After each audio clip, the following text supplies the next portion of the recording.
ओम शांति। सुनते हैं 25 जून 77 की मुरली।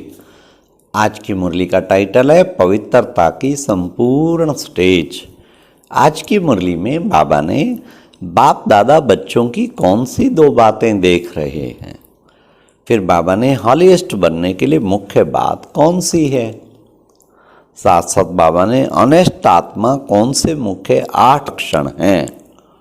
अब सुनते हैं बाबा की महावाक्य 25 जून 77 की पवित्रता की संपूर्ण स्टेज। बाप दादा सभी बच्चों को विशेष 2 बातें देख रहे हैं। हर एक आत्मा यथा योग्य तथा यथाशक्ति ऑनेस्ट और ऑलिएस्ट कहाँ तक बने हैं। हर एक पुरुषार्थ की आत्मा बाप के संबंध में ऑनेस्ट अर्थात बाप से ईमानदार सच्चे दिल वाले बनने का लक्ष्य रख चल रहे हैं, लेकिन ऑनेस्ट बनने में भी नंबरवार है। अब सुनो पर कौन कौन से 8 बाबा लक्षण बताएंगे। कौन से? जितना ऑनेस्ट होगा उतना ही होलीएस्ट होगा। होलीएस्ट बनने की मुख्य बात है बाप से सच्चा बनना। सिर्फ ब्रह्मचर्य धारण करना यह प्योरिटी की हाईएस्ट स्टेज नहीं है, लेकिन प्योरिटी अर्थात रियलिटी अर्थात सच्चाई ऐसे सच्ची दिलवाला बाप के दिल तक नशीन है। फिर बाबा ने कहा ऑनेस्ट अर्थात ईमानदार उसको कहा जाता है जो बाप के प्राप्त खजानों को बाप के डायरेक्शन बिना किसी भी कार्य में नहीं लगावे।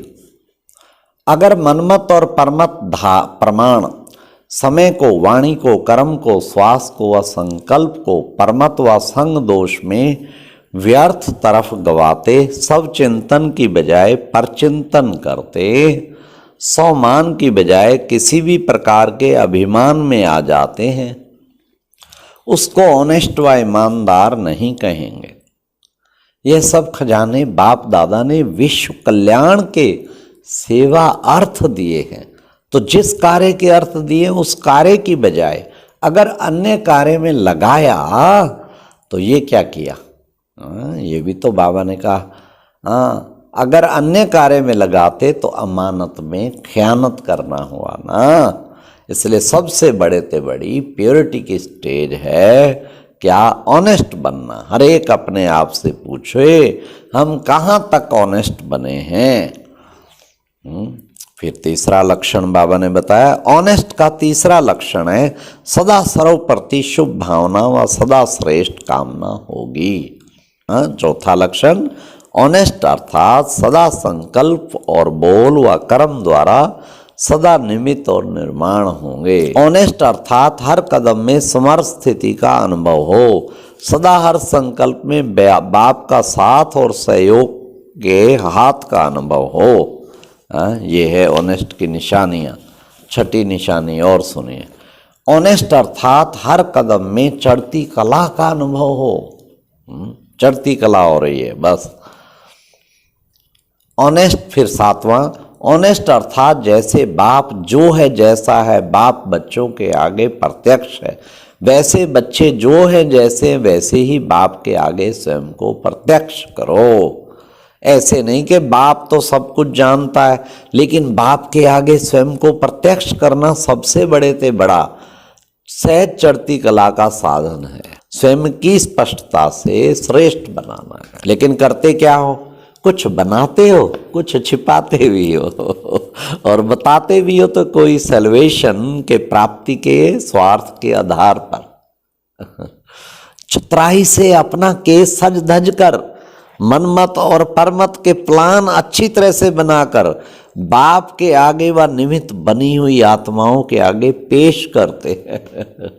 ये है बच्चों की रिजल्ट। भोलानाथ बाप समझ और निमित्त बनी हुई आत्माओं को भी भोला समझ चतुराई से अपने आप को सच्चा सिद्ध करने से रिजल्ट क्या होती?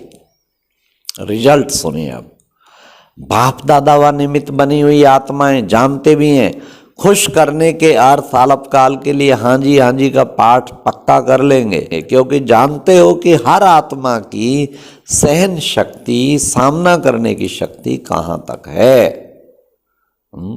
इस राज को जानते हुए नाराज नहीं होते, उनको और ही आगे बढ़ाने की युक्ति देंगे, राजी भी करेंगे। लेकिन राज से राजी करना और एक है राज से राजी करना और दूसरा दिल से राजी करना, फर्क होता है ना। फिर 8वां, ऑनेस्ट अर्थात किसी भी बातों के आधार पर फाउंडेशन ना हो, हर एक बात के अनुभव के आधार पर, प्राप्ति के आधार पर फाउंडेशन हो। बात बदली और फाउंडेशन बदला, निश्चय में संशय में आ गया और क्यों कैसे के क्वेश्चन में आ गया, उसको प्राप्ति के आधार पर अनुभव नहीं कहेंगे। ऐसा कमजोर फाउंडेशन छोटी सी बात में हलचल पैदा कर देता है। जैसे आजकल की एक रमणीक बात बाप के आगे क्या रखते हैं कि 1977 तक पवित्र रहना था, अब तो ज़्यादा समय पवित्र रहना मुश्किल है।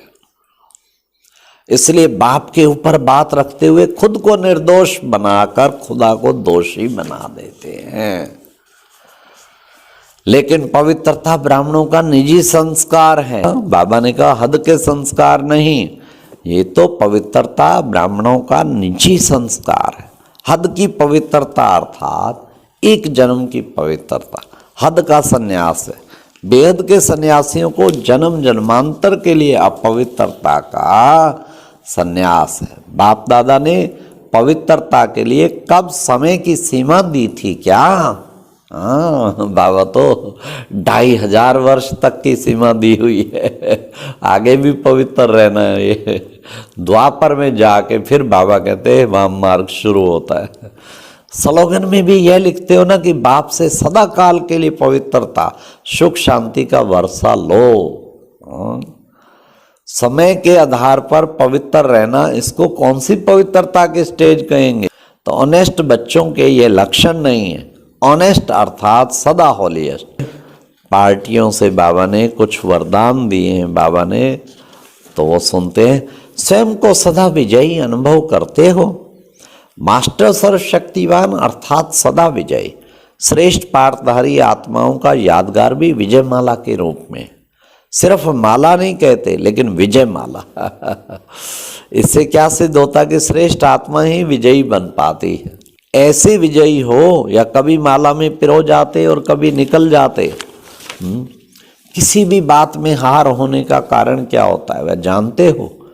हार खाने का मूल कारण स्वयं को बार बार चेक नहीं करते हो, और जो समय प्रति समय युक्तियां मिलती उनको समय पर यूज नहीं करते हो। ये है असली कारण। इस कारण समय पर हार खा लेते हो। युक्तियां हैं लेकिन समय बीत जाने के बाद पश्चाताप के रूप में स्मृति में आती है। ऐसे होता था तो ऐसे करते। चेकिंग की कमजोरी होने के कारण चेंज भी नहीं हो सकते। चेकिंग करने का यंत्र है दिव्य बुद्धि। ओम शांति। एक बहुत जरूरी सूचना। कुछ दिनों से शायद आपने भी देखा होगा या सुना होगा कि कुछ लोग संस्था के विरुद्ध वीडियो बनाकर सोशल मीडिया पर डाल रहे हैं, जिससे हमारे कुछ नए भाई बहनें काफ़ी प्रभावित हो रहे हैं। इसलिए इस बात को ध्यान में रखते हुए एक वीडियो तैयार की गई है। आप इसको देखें और जहां तक हो सके अपने बीके भाई बहनों तक पहुंचाने का प्रयास करें।